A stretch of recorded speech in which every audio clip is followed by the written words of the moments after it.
Okay. नमस्कार. News 18 लोकमतमध्ये आपल्या सर्वांचं स्वागत. आज विषय अर्थातच मान्सूनचा आहे. गुड न्यूज आहे आपल्यासाठी, खरं तर सर्वांसाठी, शेतकरी बांधवांसाठी. मान्सून वेळेत येतोय, वेळेवर येतोय, पण त्याच्या आधीच आपल्याला थोडा अवकाळीचाही फटका बसतोय.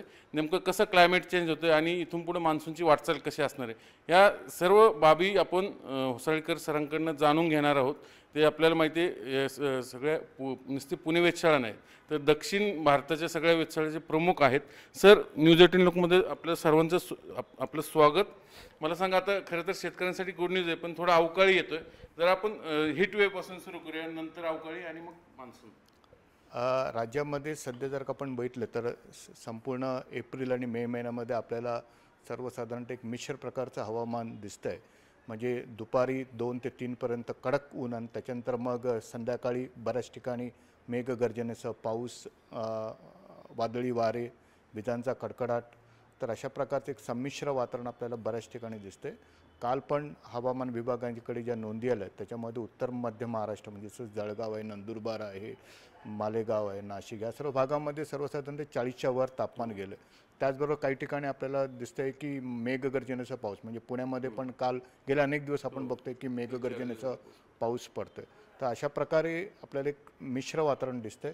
काही जिल्हे असे आहेत जसं सोलापूर वगैरे आहे आणि अजून पण काही जिल्हे जिथे गेल्या वर्षी पावसाने जो आहे तो थोडासा त्याचा प्रभाव कमी राहिला आणि त्यामुळे बऱ्याच ठिकाणी पावसाची एक पाण्याची एक ओढ पण आपल्याला तिथे पण एक तणाव आपल्याला दिसतोय.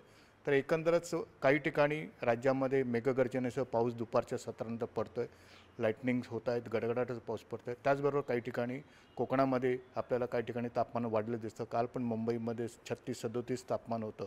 पूर्वानुमान असं आहे की कोकणामध्ये तापमान पुढचे 2 दिवस चढीचं राहण्याची शक्यता आहे.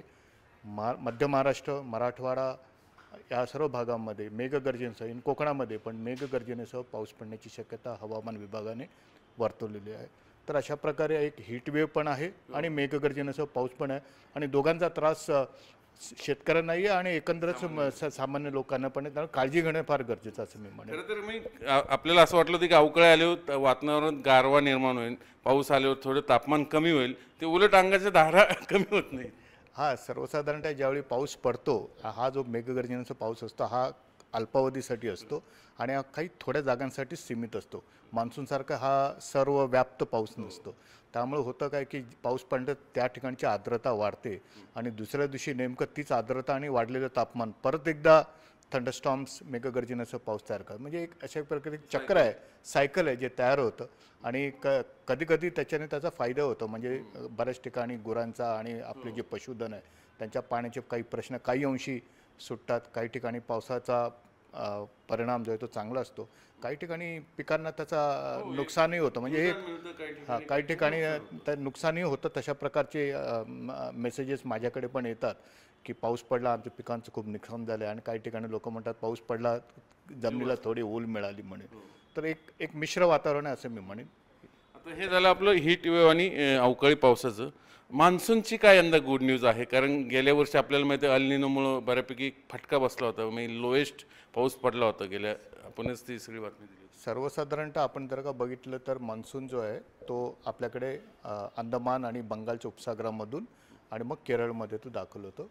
तर आम्ही जे पूर्वानुमान दिलं आहे त्याच्यामध्ये आम्ही काही दिवसापूर्वी असं म्हटलं की सर्वसाधारणतः 19 मेच्या आसपास तो अंदमानच्या समुद्रामध्ये दाखल होण्याची शक्यता आहे आणि ही जी तारीख आहे ही त्याच्या सरासरीपेक्षा 2 दिवस अगोदर आहे. आणि त्याचप्रमाणे काल आम्ही जे पूर्वानुमान दिले की केरळमध्ये मग तो परत कधी दाखल होणार, ज्याला आपण देशाची एक मुख्य भूमी म्हणतो, ज्याला महाद्वार म्हणतो केरळला पावसाचं.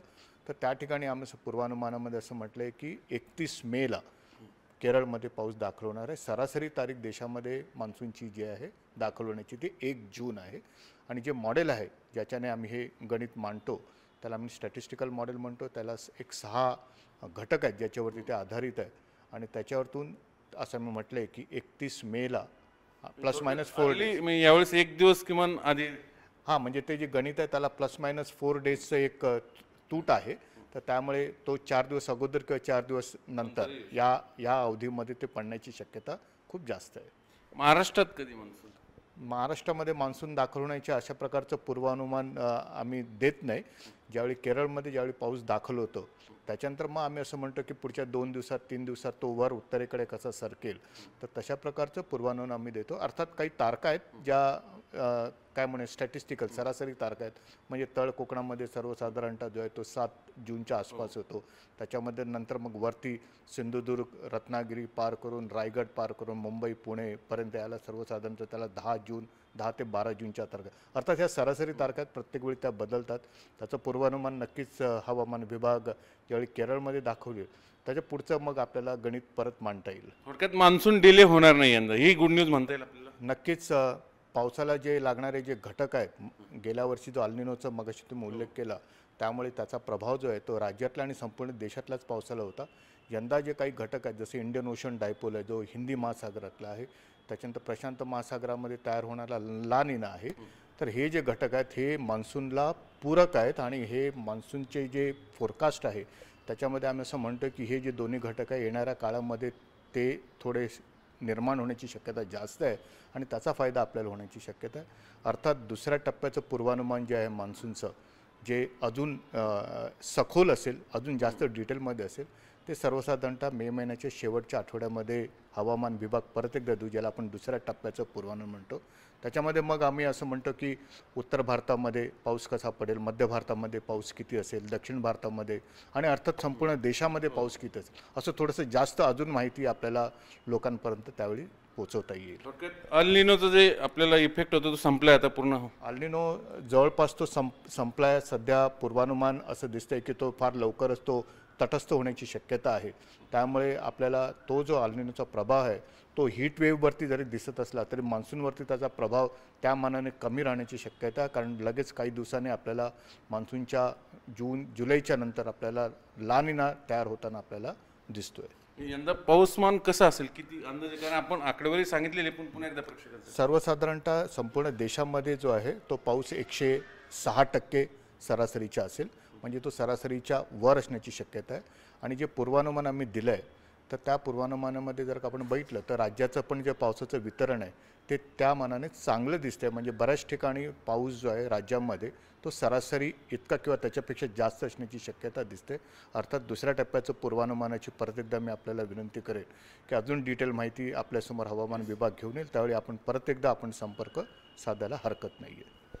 होसाळीकर सर यांनी सांगितलं की यंदा पाऊसमान चांगला असणार आहे, किंवा ते 106 ते 160% पाऊसमान असेल यंदा पूर्ण भारतात.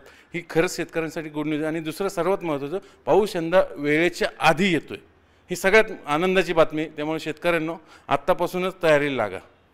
व्हिडिओ जर्नलिस्ट गणेश कदमसह चंद्रांत फुंदे, न्यूज 18 लोकमत, पुणे.